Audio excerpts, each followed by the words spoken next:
We have Bhavya Pratap Singh. He is a final year student. He's a final year integrated PhD student.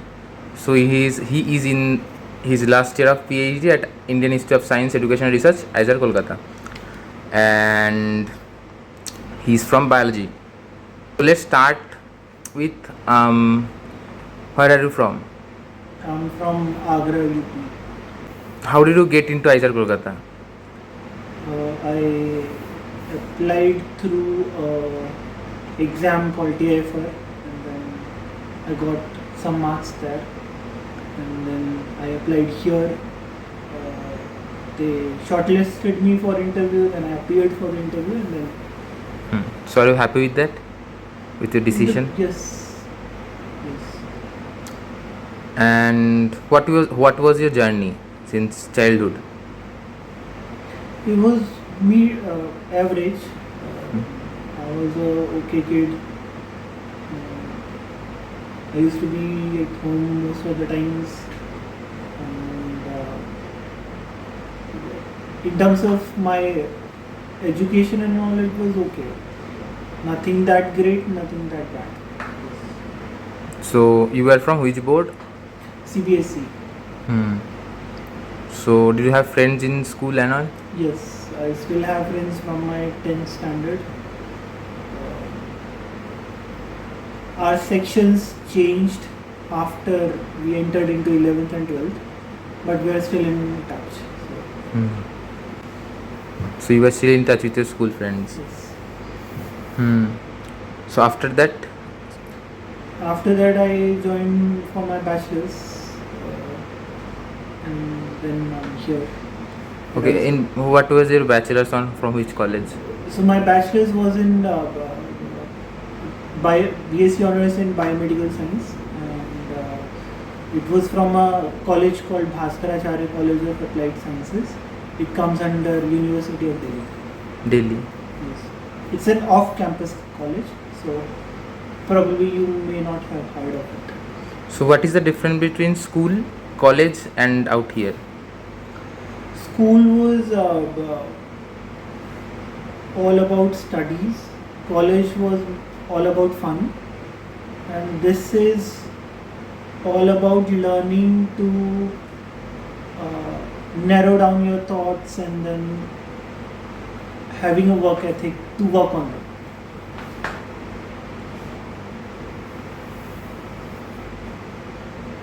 So did you love biology or no? Or do you love biology or no? I think I was better in biology than other subjects. That's why I chose biology. Honestly, I would have loved physics, but I was never good at it. What did you like about physics? Some simple principles that we understand. For example, sitting on a chair, explaining it using friction. That was kind of cool. Other than that, One eternity later. I mean, if I'll think too much, then of course I can find a. But friction example was the first thing I found very interesting, but I don't know why. Because why would you make an explanation about sitting? Why would you need an explanation to explain why do you sit or how do you sit? But it was there. So.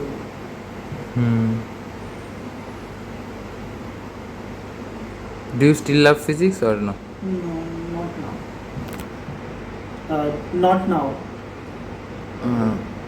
Why? Probably I have lost touch with it, and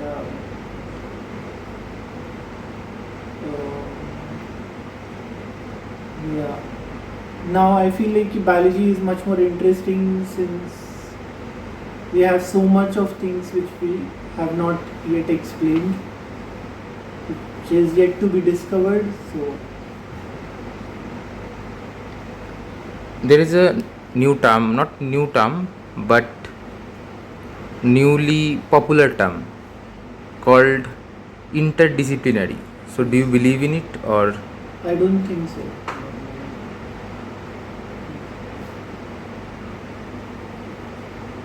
See, people had been doing science all over since what time? Okay.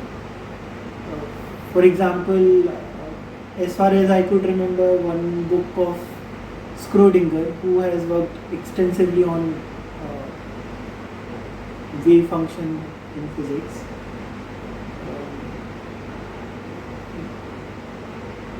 Has a book called What is Life, and I have not read the entire book, but only the preface and the first chapter, and I was like, this guy is from physics and is still thinking about what is life and trying to explain it.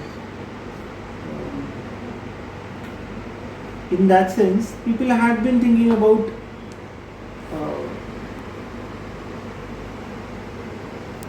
their thoughts are not what I meant. What I mean is their thoughts are not restricted to one area of subject. So now focusing, like necessarily saying that we should focus on interdisciplinary science is like a too much of a. Eventually, if you have questions of interest, you will pursue them no matter what. You don't have to make a term out of it and then say we are doing interdisciplinary science. So, what do you think is the point of science? It's to explain things as much as you could. To explain things means reality or even something which is not real. Even something which is not real. And that would be the creativity behind it. Like, how do you explain something which is not real? And yeah, but that's the beauty of it. So, what is the difference between science and science fiction? Even in science fiction, they will explain not. I mean, even out there, they might explain something which is not real, right? So, would you call that science if they're explaining something which is not real? Yes, it's a part of science.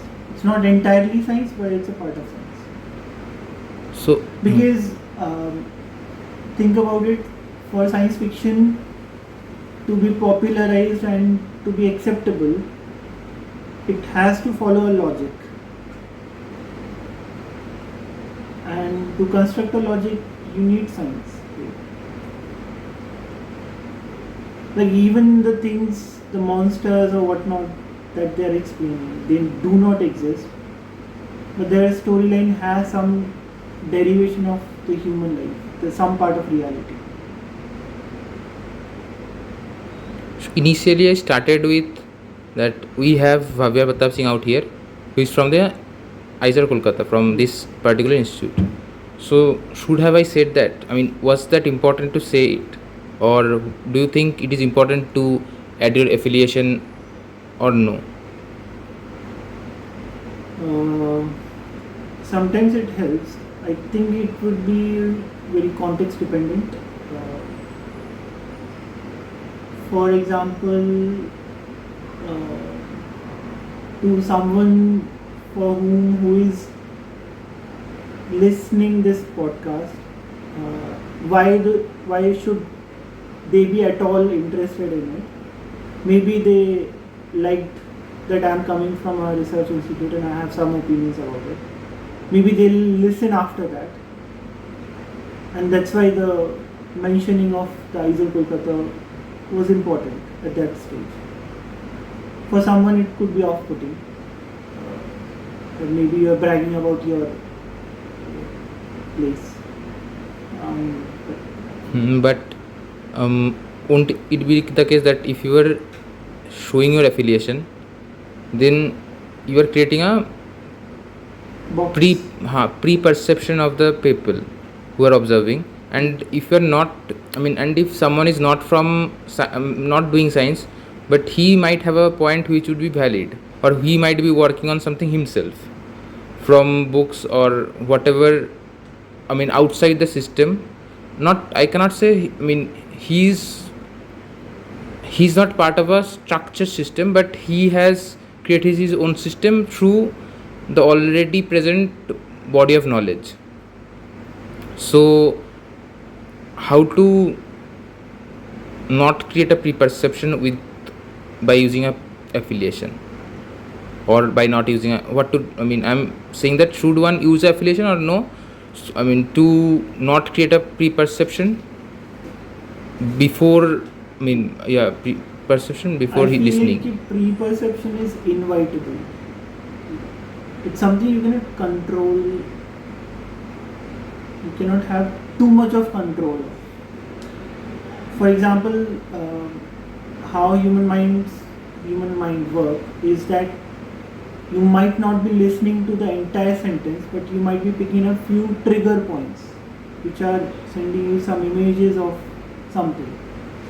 Right now, I do not know what is the audience here. Right, so some people may or may not like that, or may not have that pre-conception. So I don't know. I do not have an answer to that. Or then how could I control that part? I don't think so. Yes, when one speaks, they should be mindful of what they're speaking. That is there, so that Especially doing a podcast or at any time. or at any time.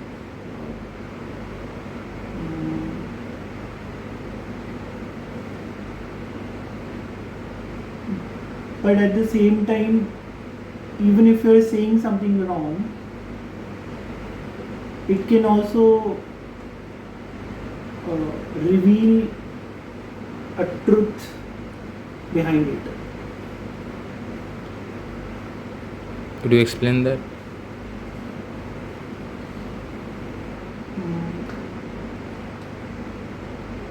So, for example, we have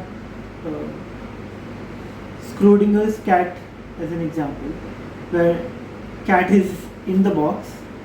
We don't know what state it might be in. Might be dead or alive. We're only considering two states. Now, I am pretty sure, given that I had observed the cat before, it was a malnutrition cat. I am presuming that it's gonna be dead by now because it's been there in that box for 1 hour. The other person who has not observed it, because I said it's gonna be dead, they're counter arguing that it might also be alive, right? So, and the true state will only be revealed once we open the box. But as soon as I said it might be dead, the other person could think of the other possibility and could counter for that. And maybe what he's saying is true, right? Once we open the box, or maybe what I'm saying is true. So if I was wrong, that also led to the reality, the pre-perception of the other guy, yes, the sort just of, for contradiction. yes. I mean, to create. Through contradiction. So that actually reveals the mind. I mean, a biasness is a property of the observer. Yes. At least if observer is human Yes. being. So what do you think is the point of this podcast? I have no idea. You asked me to. But like I'm enjoying this.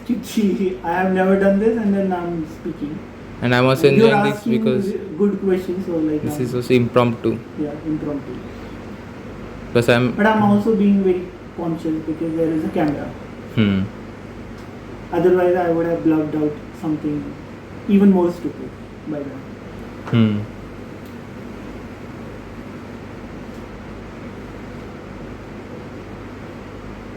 Done? No. This was part 1. Podcast part 1 with Bhavya Pratap Singh. Imagine a theory where You were not recording at all. You were just doing it.